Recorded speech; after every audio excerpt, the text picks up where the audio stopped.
techniques that I'll show you now, or share with you, will be useful to you in these kind of disciplines.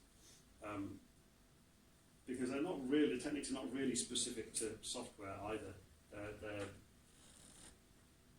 They're probably restricted to sort of technical disciplines because it's about representing things in fairly, representing kind of flows of information and interactions of components. So it's fairly restricted to kind of a technical discipline, but it goes beyond pure software, if you like. So if we draw a familiar system, this is a diagram from, it's actually from the SPA session in earlier in June 2018. But we got the attendees to draw a familiar system. So in this case, this is someone I know who's actually attending the workshops called Hibri, it's in London. But he drew this diagram there. You can see there's like a mobile device, and there's some bits and pieces. Looks like it's in Amazon, and there's some kind of third-party stuff. Okay, that's fine. This looks a fairly typical diagram, I think, if you ask someone to draw out a system that they're working on. And we'll come back to this later to see the difference between this diagram and then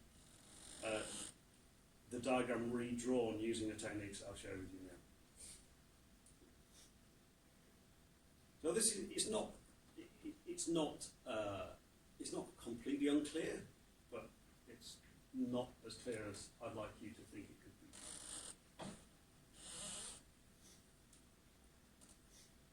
So the first of these techniques I mentioned is to use colour but think in black and white. So what do I mean by that?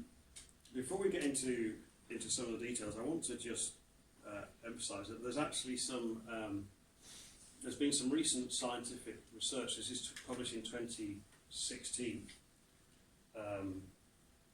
by some researchers in Ontario in Canada, and they conducted some experiments with. It's actually a series of, I think, 7 or 8 experiments with groups of people, and they were assessing the effectiveness of using drawing as a way to help remember things compared to writing things down. So one set of people wrote lists of things to try and help them remember, and another set of people actually drew things out to try and help them remember. And the result was statistically significant, and so drawing, their conclusion from this research was that drawing improves memory by encouraging a seamless integration of semantic, visual and motor aspects. When we say motor aspects, we mean the human body moving, that kind of motor. And so this is kind of important. This is the why behind why should we actually bother using whiteboards rather than using Visio or some digital tool, is because actually using a physical tool as a human being to do something like this, whether it's actually drawing or whether it's a physical Kanban board, things like that, is actually better. We learn better by using physical tools. So in this particular case, their results showed that drawing was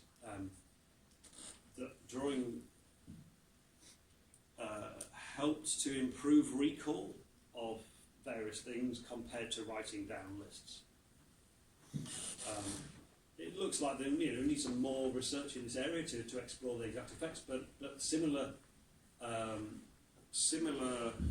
kinds of effects have been found with things like physical Kanban boards compared to digital Kanban boards, and other kind of aspects of human physical interaction with stuff. So it's quite an important point. Don't just assume that we can do this in digital. A good chunk of the point here is to use the physical aspect of getting people around a physical space and having a conversation as a way of improving recall and understanding of the things that we're trying to draw out. Okay, that's all the science. That's all the science. Some images work really well in colour, and also work really well in black and white.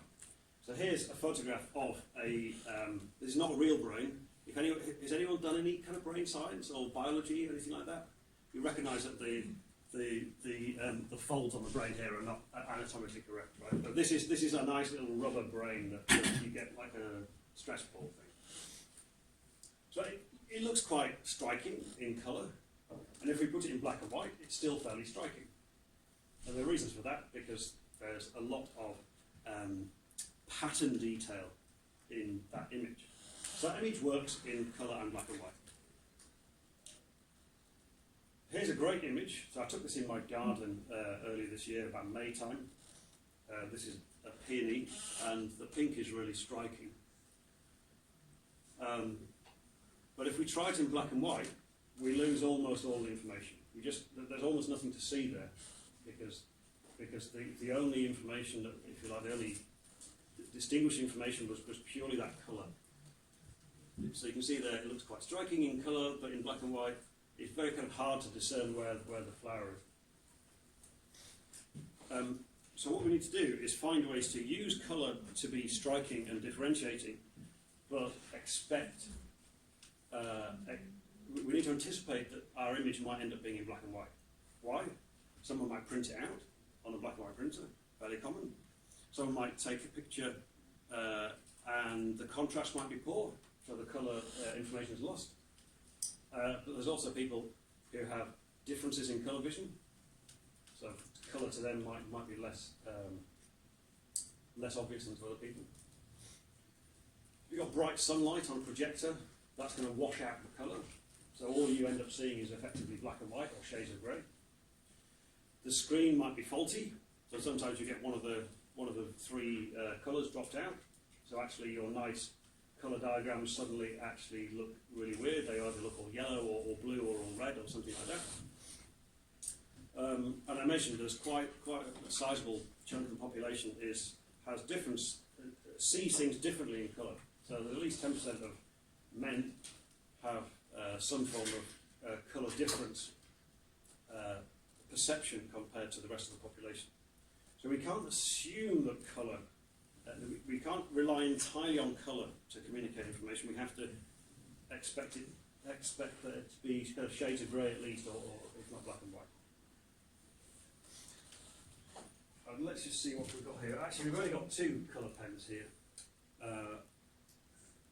Well, typically in a whiteboard marker pack, you've got red, green, blue, and black. So yeah, red and green are typically difficult to distinguish for around about 8 or 10% of men and about 1% of women. So roughly 1 in every 10 people will actually find red and green difficult to distinguish on a diagram. So in a room this size, so there's at least 2 or probably 3 people in this room who would find red and green difficult to distinguish. So we can't rely on those. This is an example of what on the left-hand side this is supposed to represent kind of normal vision. On the left-hand side is supposed to be normal vision. On the right-hand side is supposed to represent what it looks like if you have kind of one of the more common colour differences. And if you don't see any difference between the left and the right, then you probably have one of these colour differences in colour and colour perception. If you do see a difference between these two, then the right-hand side is what it possibly looks like for a certain kind of colour impairment or difference in colour vision. So a lot of the information is lost. We can't distinguish between, in this case, so here we've got green and red, but with some sort of colour impairment vision, these two are almost identical. So this is what this is trying to show. And so you've got people in the room who you're talking to and saying, well, look at the red line. The red line is data flow, and the green line is data inflow, and the red line is data outflow. Something like that. If they're one of the 10% of people in that room who have that kind of colour impaired vision, then you're immediately going to have lost them in terms of what you're saying. It's going to be much more difficult for them to follow the point you're putting across. There's a user experience researcher who's written an interesting blog post here. This particular person is actually they define themselves as colourblind, And so they're doing some designs for traffic lights, for kind of user experience point of view, and what would traffic look like to make it what would traffic lights look like to make it easy for people with colour impaired vision to work out which light is showing. So if you had square for red, kind of a pause for wait, and an arrow for go or green, then that would be nice and easy to distinguish for them. Slightly ironically, the exact colours they chose in black and white actually don't work. So it kind of just shows it's kind of quite tricky to get this stuff right, just relying on colour. So the red has just completely disappeared and against the grey background. So how do we deal with this? We can use dotted lines. It actually helps to reduce eye fatigue by dotting things rather than having it solid. It takes a little bit more time to draw, but you can cheat. You can draw a single line and then just rub it out if you're on a whiteboard. It helps with some clarity.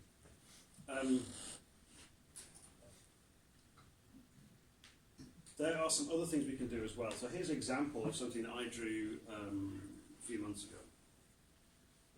The details don't matter, but what I've done is to use colours in a way that's consistent. So I've got 3 different components here, and what I'm trying to show is that. Okay, I think I need to explain what's going on. This is software testing. So we've got a component here that calls component 2. Component 1 calls component 2. Component 1 calls component 3. Component 2 calls component 3. So that's our kind of basic, slightly coupled component relationship. And actually, in this particular case, I was talking about consumer-driven contracts. So that's where these.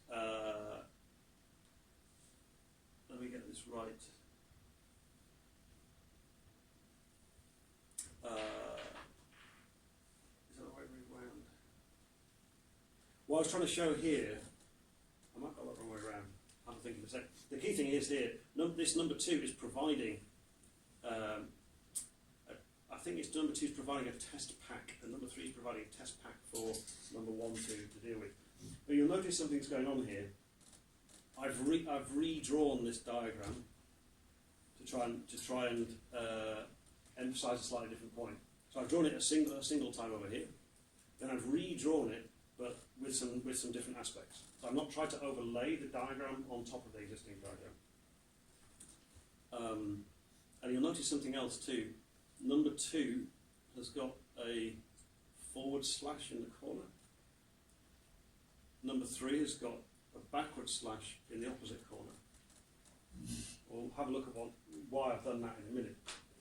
Hopefully this should start to become obvious based on what we've talked about with colour. You can see there in black and white, it's still possible to distinguish, to see the fact that this blob here in the middle, because we've got the backward slashes in the bottom left and top right, it matches this number 3 over here. So we've lost the colour information, but we've not really lost any information about what's going on. So when this gets printed on black and white, or if the sunlight is shining on the projector screen, this is still intelligible. So there's the colour one, and then we drop the colour out, and it still makes sense. So I've deliberately redrawn this part, and I've made sure that we've got some distinguishing features that allow us to map component or bits of the system to other bits of the system. What do I want to share with you?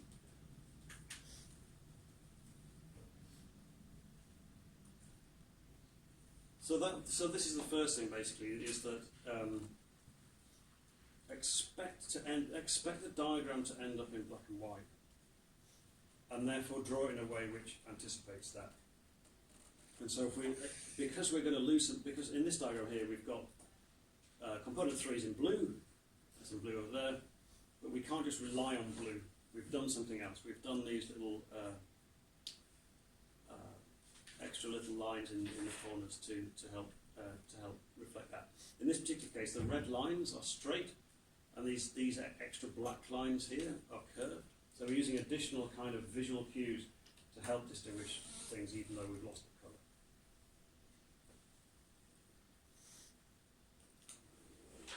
So the second thing that's important with this stuff is to just before we start drawing the diagram, to have a pause and think about what are the really key things that we're trying to represent in this diagram.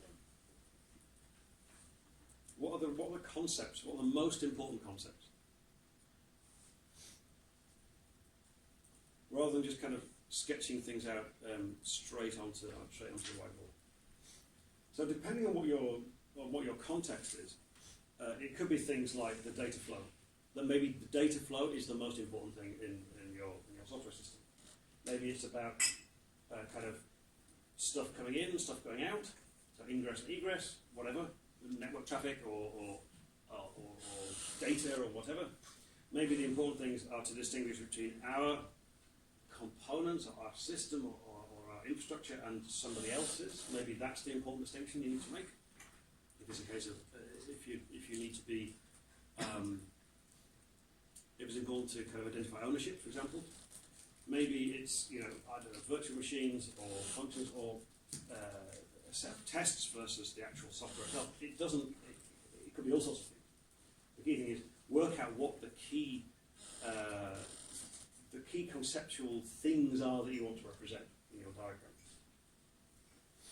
And then ideally, given you've got 4 colours in your whiteboard colour pack, these are the only 4 colours that you'll consistently find, and they're the only 4 colours that consistently are easy to distinguish for most people. So you rarely find orange or purple, and they often are difficult to distinguish in light and things. So it's actually useful just to kind of restrict yourselves to these 4 colours. If you can squeeze your concepts down into just 4 things, that's ideal, because then you've got your 4 colours and you can use those for your to distinguish the four main concepts. So as we saw in the previous example, what we can do is add 2 different dimensions to our diagram. The first dimension is using different shapes. So in this case, we've got the ability to have 3 different concepts, purely from square, triangle, and circle. The other obvious one is like a diamond or something like that. So you've probably got 4, maybe 5 different shapes that you can easily use to represent other concepts. But then we can also have shading. So if we need to, if we're talking about the same concept, if we've chosen a square, then we can shade the square in different ways. We can cross-hatch it with backslashes, we can cross-hatch it with forward slashes, we can do double kind of cross-hatch. We can do a double border, something like this. That there are ways to say this is a thing of the same type, if you like, but it's a different version of it, or it's a different instance of it, something like that. So, for example, this is a diagram that I drew to represent a deployment pipeline. We've got developer's laptop on the left-hand side here, and we've got, so the details don't matter, but it's the kind of concepts I want to extract for you. So we've got 4 things here, A, B, C, D. I've identified them as being kind of somehow the same because they've got a forward slash in the top left and bottom right. We've got, and then these things, where are they? These things down here are somehow different from these because we've got a slash in every corner, a diagonal slash in every corner. So these are somehow the same kind of thing. And what else? Let me show you. Yeah, okay. So red is some different concept here. We've got a key at the top in the diagram as well. And in this key here, we've got the forward slashes at the top left and bottom right. So that tells us that these things are automated test and deploy. Whatever that means, doesn't matter, but that's what they are. And with backslashes at the bottom left and top right, that means exploratory testing manual. So that thing, these things are something to do with exploratory testing manual.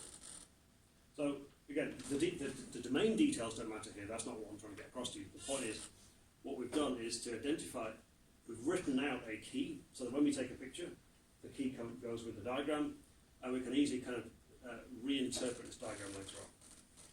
So in this particular diagram, the three important concepts are the output of exploratory testing, automated test and deploy, and exploratory testing manual, whatever those things are.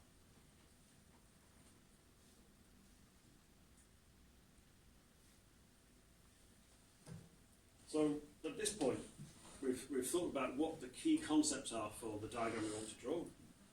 Again, it's kind of software type things like data flows and bits of infrastructure and services and that kind of thing. We're going to choose how they map to our four main whiteboard colours. We're going to choose a set of shapes that help to reinforce those different kind of categories and things. And then to distinguish similar but not identical things in a given category, we're going to use shading, hashing, thick boundaries, that kind of thing.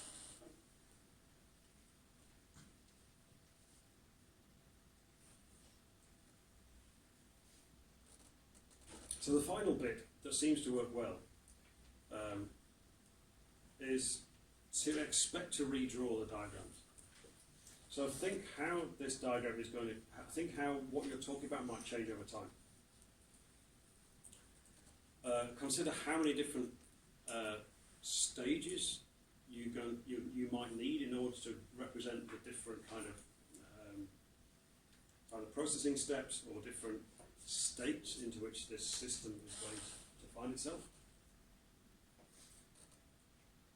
And then plan to redraw bits of the diagram. So here's the one we saw before. But I actually ended up drawing it, I think 3 or 4 times.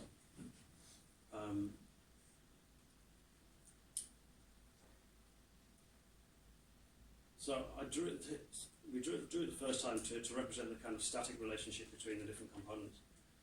And the second time here, drew a third time. That's right, sorry.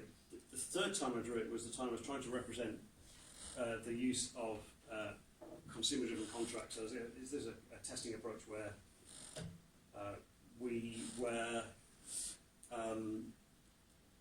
a system that consumes another system. This first system provides a set of tests to the API or to the system that it consumes, so that system can actually run those tests inside its own test suite. Anyway, the point being that by reusing, so what I've done here, you can see I've got a diamond shape to represent test packs. That was not in the original. Diagrams. But what I've done is to use the forward slash in the top left and bottom right corner to identify that this thing here is green, but we're expecting to lose the colour.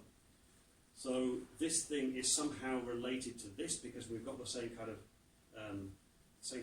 shading in the corners. I've invented a new kind of arrow here, which has got a squiggle in the middle to distinguish it from these other arrows here that were also in red. So that it's quite clear that these arrows are not the same as these. There's something different going on with the arrows in the middle here.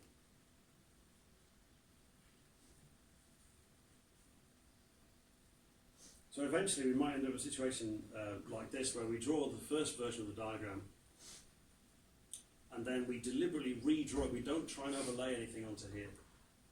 We actually take another part of the whiteboard and draw it again, showing some different relationships. In this particular case, this was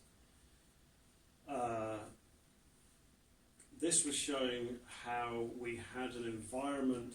It was an integration environment that was calling some external endpoints. So the external endpoints here are shown in green. And in black is the integration environment. And the lines in red are showing the API calls. And what we wanted to show is that by adding additional integration environments with an intermediate proxy in blue, that we'd have more flexibility. So the details are useful, I guess, but are not the most important thing here. But the key thing here, I redrew this diagram, and then I redrew it again to show that actually there's another way of doing it with an additional proxy here. But the key point is I'm expecting to get to this point, this diagram on the right hand side, but actually there's huge value in drawing it in several intermediate stages. Partly because it's then easier to include in things like wiki pages and documentation, because you've got stage 1 here, and you've got stage 2, you've got stage 3. You don't have to then later on redraw this stuff. You're thinking about, I need to represent quite distinct different stages, so actually draw them out separately as you're going along.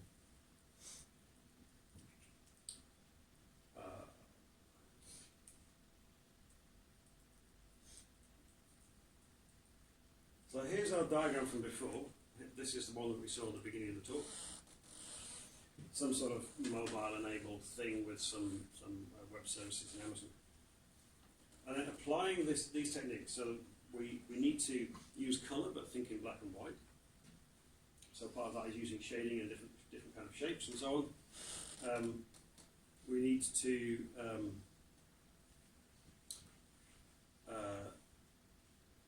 we expect, well, in this particular case, we don't repeat the diagram, but we're using key signifiers, using different shapes and colours to mean different things consistently.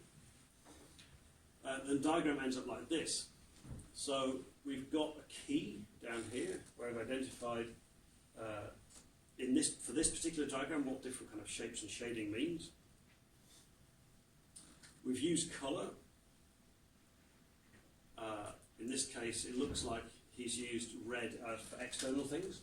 Fine. We've got there's colour for other things. It looks like green is kind of cloud-based stuff and so on. So he's come up with a key here which works in his context, and it's easy to see how different things map to that key. So there's the diagram before, and there's effectively the same diagram after, but thinking about applying these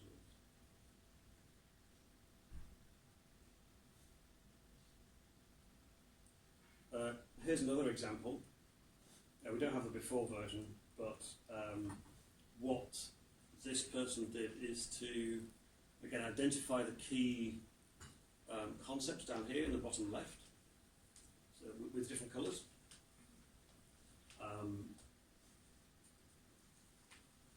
And you can see there in the middle that the red that they've used, they've also used backslashes in the corners, so that when this turns into a black and white diagram, it'll still be intelligible like that. I think they've used, for the blue, they've used a spot in the bottom right and in the corners as well. So that diagram would actually convert very well to black and white and still retain the intelligibility.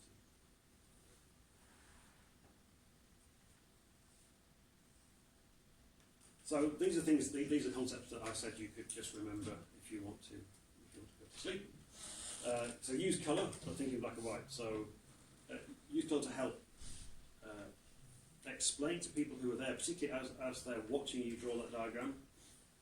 It'll help them understand it at the time, but you can't rely on people being able to see colour for lots and lots of reasons. It might be their visual acuity, it might be projector's broken, it might be sunlight, it might be printing in black and white. So we have to anticipate that the diagram needs to be done, it needs to be seen in black and white later. And so we use shading and hashing and different kind of shapes.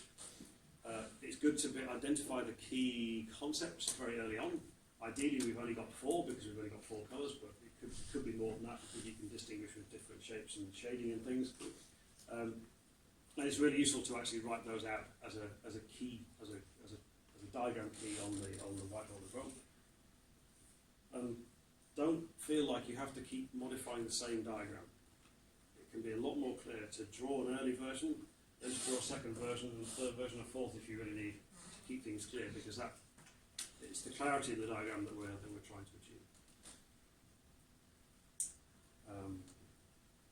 So yeah, there's some more detail in this book, which is coming out in 2019, but you can get an early copy now from LeanPub. And if you're interested in like a full day version or a 90-minute version, then let me know. And that same discount code, Sketches20, will work. If you're interested, has anyone heard of C-Form, the C-Form model for software architecture diagrams? It's worth having a look if you're at all involved in drawing diagrams a lot, or having to explain software architecture to people. It's by the software architect guy called Sam Brown, who's based in Jersey. But it's context, containers, components, and code. It's kind of like zooming in on a map, basically. So the very high level zoom, and each stage is zooming further into the code. But practices like this are slightly more formal than the one I've just showed you, but the techniques that we've just looked at are compatible with more formal techniques like this. I mean, really compatible with things like UML if you want to use those frameworks too. There's a few references here in the slide which will be online. I think later. I think they should be shared online later on anyway. So there's a bit of science, there's a bit of colourblind stuff, and the scientific paper on the drawing effect and things, if you're interested in looking at that stuff further.